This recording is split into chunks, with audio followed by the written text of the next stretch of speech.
Let's start from the beginning where we started this knotless, beautiful braids. And as we talk about how to migrate from your home country to the UK as a nurse or as a healthcare professional.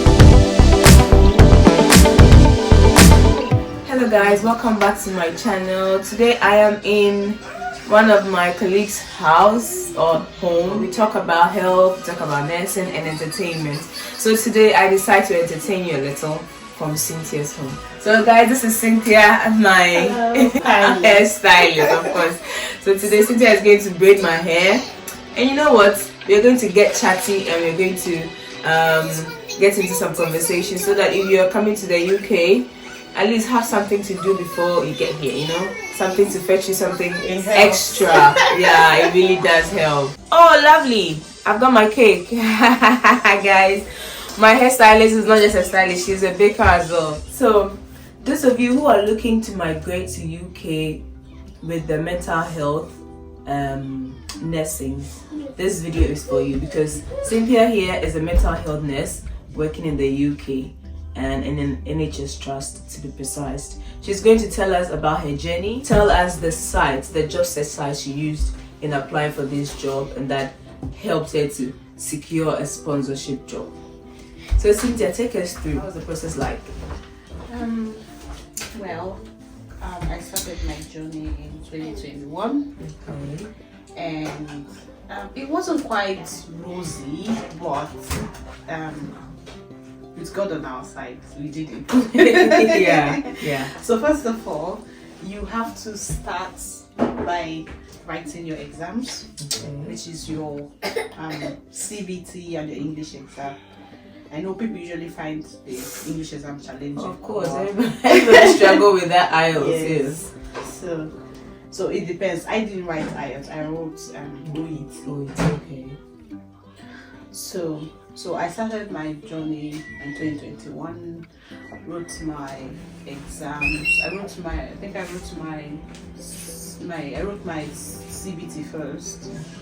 That was in April, and then towards August I wrote my OET. Though I was pregnant, so that was why it took me that long. And then I got the job in December.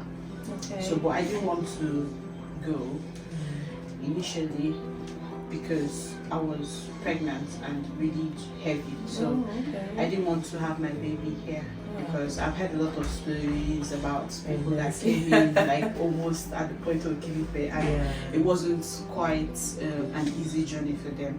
Okay. So I didn't want to experience that. Okay. So I had my baby, and then before I moved over. So with the journey, I know, and I think the process is more like the nursing process. For the sake of people who want to know about the mental health side, can you just take us to, because you said you didn't do the IELTS, you rather did the OET. So how was it? It's just that getting the IELTS, getting the OET, getting the CBT, and boom, normal process you apply and then you get the job. Yeah. The only difference is that for mental health, you have to write mental health CBT instead of the adult nursing CBT. Okay. So that's just the difference. And then another difference is that during the job search stage, because that's where most adults nursing have the greatest challenge apart from the exam. So mental health job search is usually very easy. So, but before I go into that, the job sites that you can get oversee sponsorship. So the few ones I know are, first of all, Indeed. Whoa, number one on the door. Indeed, yes, indeed. Okay. So Indeed, Track. You have Track. You have Read. Yeah. You have NHS Job. Okay. Which other one? These are the ones I have off heart. Okay, but amongst these job sites, which one gave you your job? Which one secured you this? Oh, yay! Job search sites, indeed. Yes, indeed. Indeed, it's not sponsoring this video, but you know, it's a trusted source because we've experienced it. That's why we are talking about it. Okay. I got the job through Indeed, and it was a sponsored job. Yeah. So they sponsored everything. So when you're looking out for jobs, pay attention to what they're offering. Because not all trusts offer the same thing. Yeah.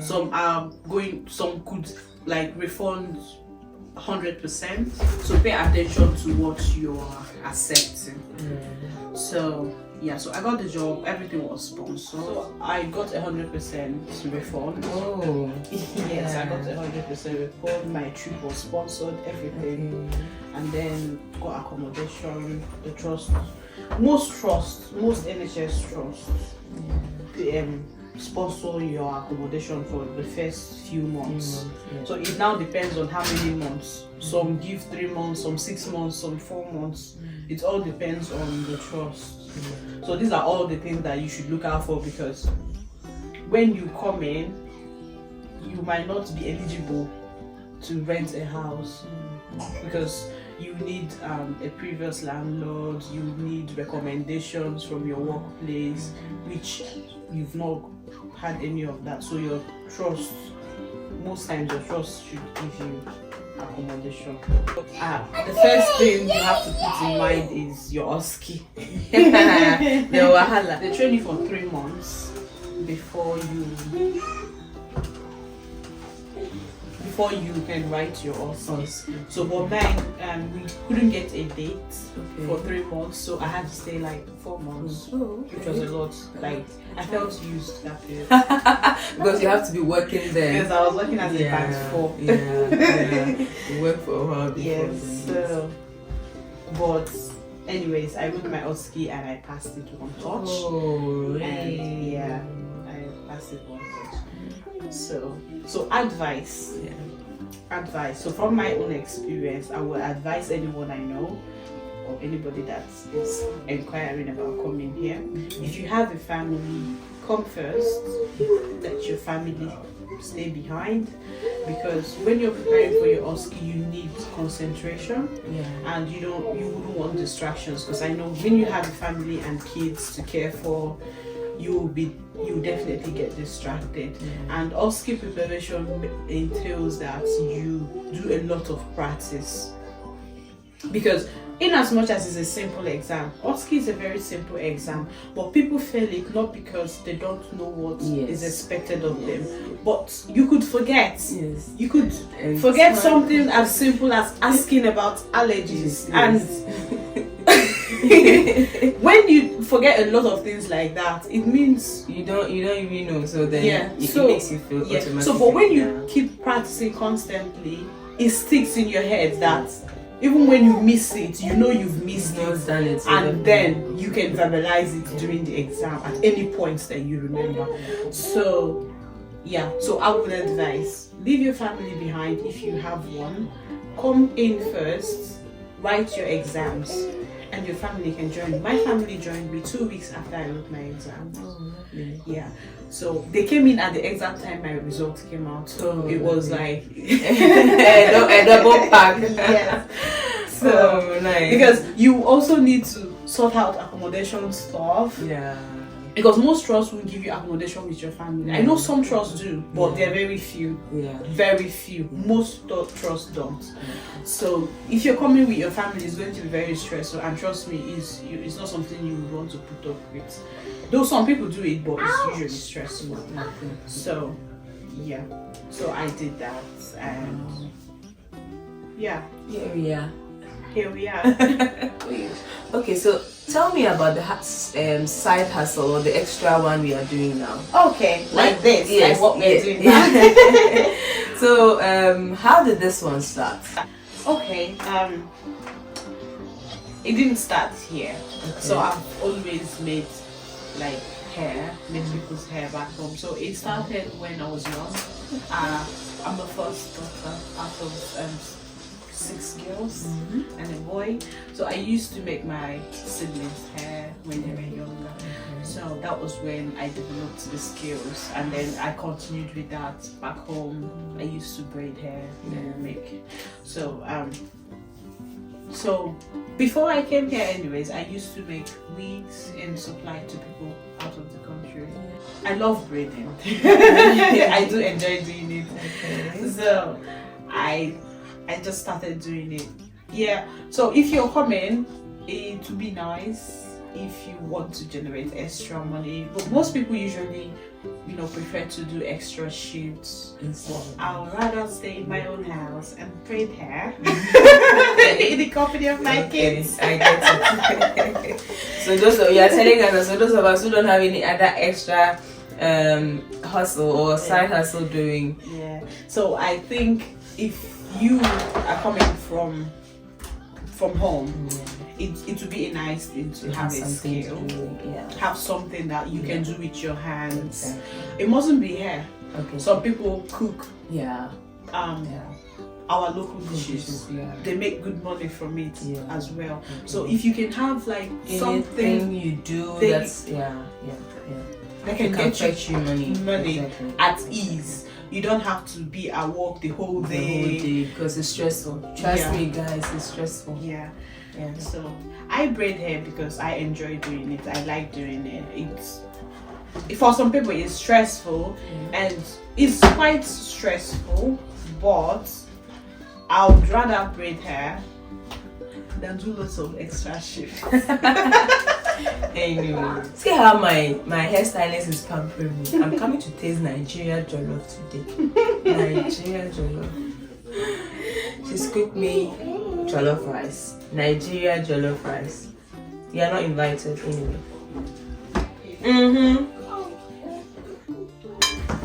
Okay, so guys, we are still in on it, and I'm not done, but I think I like it so far. I'm actually liking it so far. I'm not done, but yeah, I like it. Okay. So fast forward, bringing a family of 2, or say you're a family of 4 in the UK. How is the situation like? How has it been? Let's first of all, let's talk about the accommodation wise. Then we'll come back to finances and how you're able to manage 4 in the UK. How is it like bringing extra 3 to the UK? Well, so before we came here, we had like things that we were doing. My husband was, he had some things that he was doing. He had a good job as well. So the funding was not really a problem because we could as well have come together. But we didn't. We chose the other option because we wanted me to pass my exams at one sitting. We didn't want distraction and stuff like that. Owing that I also just had a baby, so we didn't want. So that was why I had to wait. So they joined me 3 months after, and I had to move to a larger apartment because. When you have a family, especially children, you have to consider your living pattern because in this country they're very much concerned about children. All those things. So the living pattern, it has to be very conducive. The kids have to have their own rooms. So when you're coming with your family, you should consider these ones as well. And paying the bills. When you're paying bills for a bigger house, it's not the same as when you're in a 1-room apartment. If you know what I mean. So that's managing our finances hasn't really been easy, but I know with time it will get better. Yes, darling. Yeah. So I know with time it will get better because we are working, obviously. And we are definitely getting. I've got friends who are coming in with their husbands, with their family back from home. What should they expect? Can you give us some advice on that? Okay.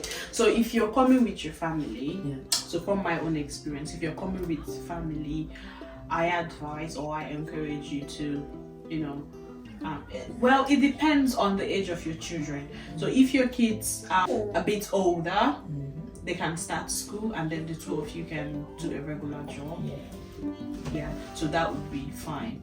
But if your kids are younger, I mean like less than 4, because school age in UK is from 4 years. So anything less than that, you will be like paying money. Especially when they're younger than 2, you'll be paying like money. I mean money, because childcare here is expensive. It's really expensive. You would also need a parent to always be there for the child. So when you have children less than 4, obviously when you're just new in the country, you're not like so financially buoyant, so you might not be able to afford to get a living nanny or someone that could take care of your kids. So it's usually advised, if you want to manage your resources properly, one person can do the regular job, and the other one can do an agency job. There are loads of agency jobs. That your spouse or your partner can do, or if they're lucky, you can get a regular job, but that has flexibility. So, but those kind of jobs are quite few. But with time, you can source all those ones out. But initially, when you come in, I usually encourage people to, first of all, your spouse can register with any agency, do trainings, and start up a care job or support worker job or work in the mall. Or one thing about UK is that some people say there is dignity in labor here. What that means is that whatever you do, you gain your cash. You get to see your money. So it's usually advised that your partner can get, or your husband can get, an agency job. That would go a long way to help with the financial aspect, because bills here are quite on the high side, and you just doing it alone, it will be difficult. Okay, so now we know that coming to the UK is not as rosy as we all think, and it can be very difficult and challenging. So before your family joined you, how was it? You did mention because you left your baby at home, it was not easy for you. You were quite depressed and all that. So would you say that even people who come alone to the UK can go through this emotional stress? Yes and no. What I went through, the loneliness, the depression and stuff like that. If you don't have people around you that you could sometimes go to and unwind, because here in the UK the lifestyle is quite different from what we have in Africa. So here everybody minds their business. It's quite boring for people coming from our own part of the world, because we have this communal way of living. So here is not like that. So here you have more of a triangular kind of life: work, church, house, work, church, house. And when you do it for a couple of months, it derails you. It gets tiring and choking, and you just want to go change your environment. So yes, if you are alone, you don't have friends that you share the same kind of culture with around you, so you could feel that way. So so for people that don't have family, when it becomes very stressful, quite tiring. Okay, so back to business. So Cynthia, how many, since you came to the UK, have you made quite some amount of money out of this breeding or this side hustle? Well, I've been making quite good cash, but not so much, because I'm new here as well. Okay. So I charge quite cheap. Do you say cheap? Guys, She said cheap, not but as she's not cheap. not as expensive as you get out there. I know London, people braid in London and it's quite expensive in London. Quite expensive. Yeah, but guys, you can try out. She is, you get to see the end results of this, but don't worry, don't go anywhere. So I have a TikTok account. You can check my TikTok at Christabel266. Hey. So that's my TikTok account. So I Guys. have some of my hair. Okay. Initially, I wasn't putting it on TikTok. I just joined TikTok newly. Okay. But I've got a couple of Videos over there that you can watch. have it. Yeah. Out. Guys, don't forget to go and watch those videos. She's got nice hair. Actually, a friend brought it to her and I asked, and that's why I'm here today. So you would want to check her out as well. Okay, let's get on with the braids. Yeah. So guys, as you can see, we are still on with the braids and we were just chit-chatting for a while. At this point, we're all tired because our baby girls will not allow us finish with the braids. But look guys, look at the end result, so lovely. Wow, Christabel did a really good job. Those of you who are wondering why I've got just few braids on my head, I requested for that because I don't like carrying so much on my head. I hope this video helped those of you who want to migrate from your home countries to the UK using the mental health nursing, and also helped inform families who want to join their families as well. To follow Christabel on TikTok as well. And if you like this channel and you love our videos, please don't forget to subscribe and hit the notification button. Thank you very much for watching. Bye. Bye.